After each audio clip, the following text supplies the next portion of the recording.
Some of the biggest news that broke in Division III football just recently is not on the football field, but rather the money that goes towards making the football facilities and making that student-athlete experience better.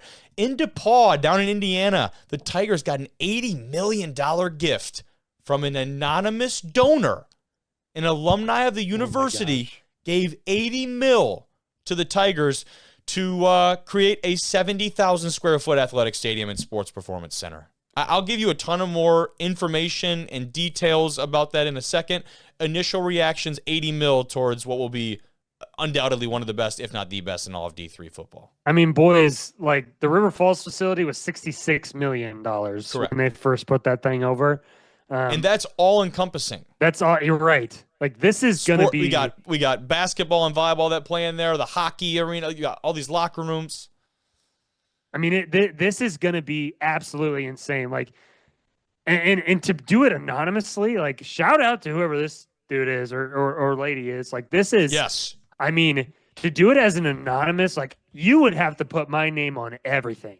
Like, you'd have to name the damn team. You'd have to call it the Seth Howard UW River Falls football team. Like, this is just. I mean, shout out to this individual.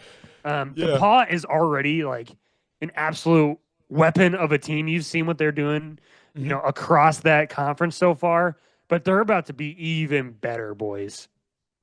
They certainly are. They've been dominant. They absolutely have.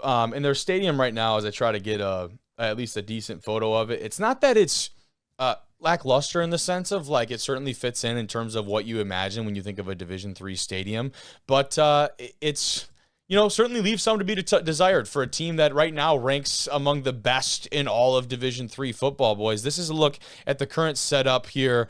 Blackstock Stadium opened in 1941, most recently renovated in 97, so it's been, you know, more than a quarter of a century before this thing has gotten kind of its latest big facelift.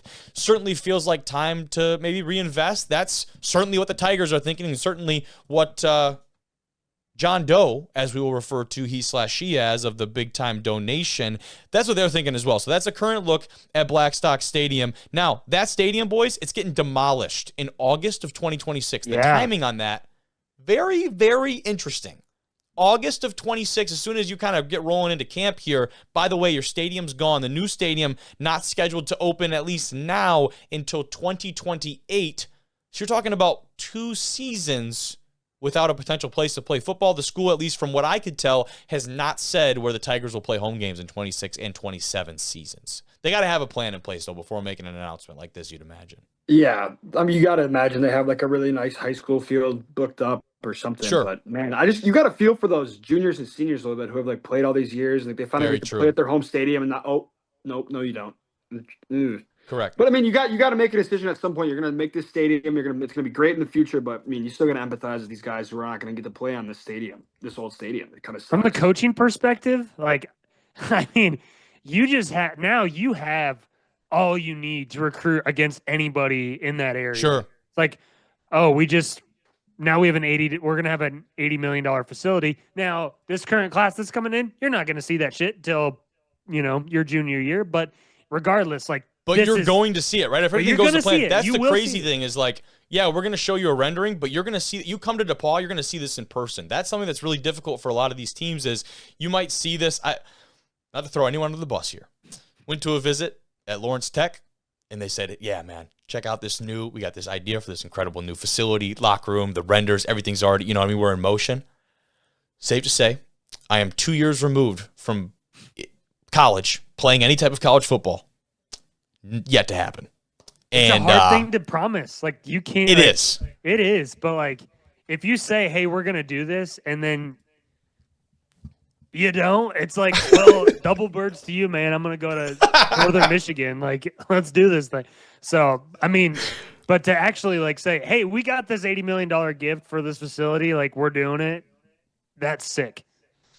Yeah, no, it's a cool deal. I talked about it. 70,000 square foot is insane. It's really hard to actually picture that in my head. I feel like we need to do like a size comparison type of deal in terms of like known structures and things. The gift, though, the $80 million, one of the largest single gifts in the institution's nearly 200-year history, and among the most significant in NCAA Division III athletics across the board. And fellas, a wild thing that I saw is their new performance center, not the way it's built, but how it will be run in the future. It will run on next generation sustainable energy. A 250-ton geothermal system will provide, quote, efficient, environmentally friendly heating and cooling, and it will reduce emissions and reliance on fossil fuels.